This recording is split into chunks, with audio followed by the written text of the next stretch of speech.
quand je suis malade ou quand si j'ai la tête qui tourne ou si tout simplement je n'arrive pas à dormir, quelque chose comme ça, il y a un rêve que je faisais, que j'ai fait plusieurs fois. Le problème c'est que quand je le fais, je sais que j'ai déjà vu, je peux l'expliquer, je pourrais l'expliquer au moment où je fais ce rêve, mais quand je veux le formuler, en fait, il y a juste une sorte, juste des images qui viennent, et encore elles sont pas si nettes que ça. C'est en fait,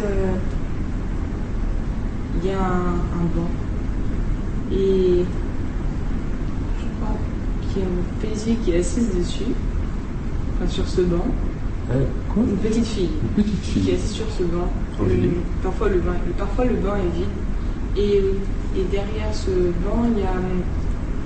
C'est toujours ça que j'arrive pas à expliquer.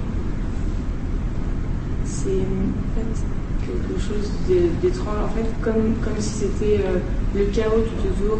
Et comme s'il y avait juste ce banc et cette petite fille qui restait là, qui étaient les seuls éléments fixes, les seuls éléments qui restaient intacts. Et comme si tout autour, tout s'écroulait, tout était comme si c'était un désastre. Et je me rappelle que quand je fais ce rêve, j'ai comme envie de ranger les choses, même si on ne peut pas vraiment ranger ce genre de choses. Et après ça s'arrête parce que je sais plus. Pendant tout le rêve, j'essaie de ranger, mais je pense peut-être que c'est parce que l'ordre rassure, enfin ça dépend. Mais après ça s'arrête. Après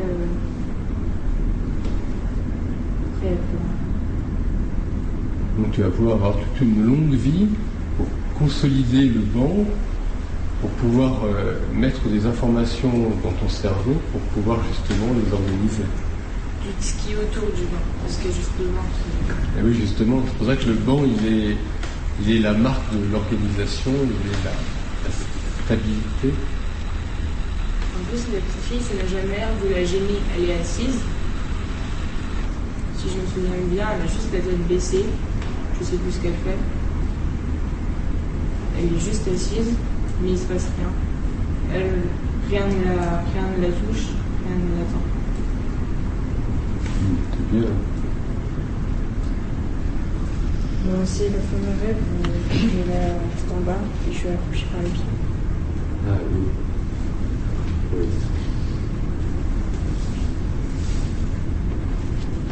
Alors qu'est-ce que ça vous donne les uns et les autres, ces deux rêves, la tête en bas, mais aussi surtout ce rêve avec ce banc stable dans un monde de chaos et la petite fille tranquille sur le banc. Tranquille.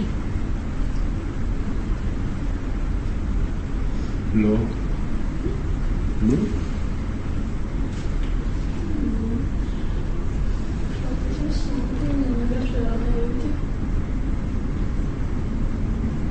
Alors un peu une image de la réalité, développe ce que tu te traverses. Le chaos, c'est un peu comme la vie, tout ce qui se passe autour de nous, tout ça.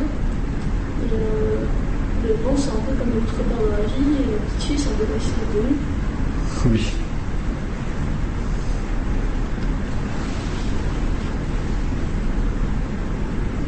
Non, tu n'es pas la petite fille ? Non, je suis quelqu'un qui regarde. Je suis quelqu'un d'extérieur. Je vois, mais je ne peux pas intervenir. Pas vraiment. Je peux juste essayer, mais je ne peux pas...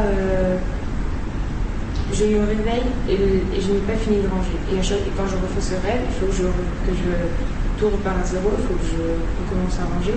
Mais ranger, je ne sais pas ce qu'il faut que je range, parce que je ne sais pas ce qu'il y a en fait. Je ne sais pas ce qu'il y a de désordonné. Je sais juste que c'est désordonné, mais je ne sais pas quoi. Peut-être un peu ce que disait Laure, en fait, tout est chaos autour de nous, donc on ne sait pas ce qu'il faut ranger, mais il faut ranger ce chaos. C'est pour ça que je te disais, il faut que tu te programmes à avoir une très longue vie pour beaucoup ranger justement et peut-être arranger le monde dans lequel nous sommes. Mais ça peut aussi être quand la petite fille sur le banc, c'est stable et tout autour c'est noir. Et ça peut être ce qu'on a appris ou la connaissance. Et au fur et à mesure, c'est comme des blocs, tout s'assemble. Et le chaos, c'est ce qu'on n'a pas encore appris, mais c'est ce qu'on va apprendre. Au fur et à mesure, par exemple, il peut y avoir un parc autour, des arbres, des personnes qui arrivent. Et au fur et à mesure, ça s'installe. Et à la fin, quand on est très vieux, ça fait par exemple un parc avec ouvert à tout le monde. Oui, c'est joli. Moi, je verrais plutôt ça. La petite fille, c'est nous.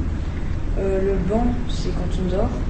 Et le chaos, c'est tous les soucis de la vie.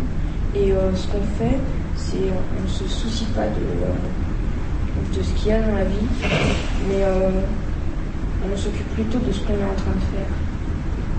On s'en fiche de ce qui se passe quand on est éveillé. Oui.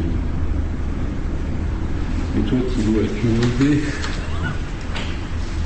Un peu comme Louis.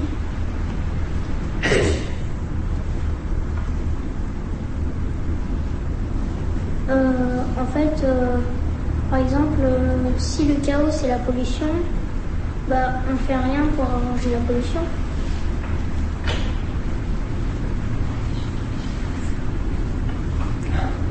Remarque de l'or. Qu'est-ce que tu vas faire pour arranger la pollution? Oui, là, tu es rentré dans une grande et vaste considération, alors que nous étions avant sur des considérations plus modestes à notre échelle à nous d'individus. En effet. Mais par contre, parfois, on est devant des situations où le rêve nous montre des arrangements. Et donc, on se trouve devant ce type de transposition. C'est-à-dire qu'on ne peut peut-être pas sauver le monde face à la pollution, mais par contre, on peut se dire que nos rêves vont peut-être nous donner des façons symboliques de sauver le monde. Et donc, on a dans les rêves, parfois, justement, des champignons qui poussent de la terre, qui sont des grands immeubles, ou des gens avec des visages énormes, ou des chiens transformés en diplodocus. Donc voilà. Et si ça vous inspire pour réfléchir justement à tout ce que ces rêves peuvent nous apporter et nous apporter dans une considération du futur de nous-mêmes.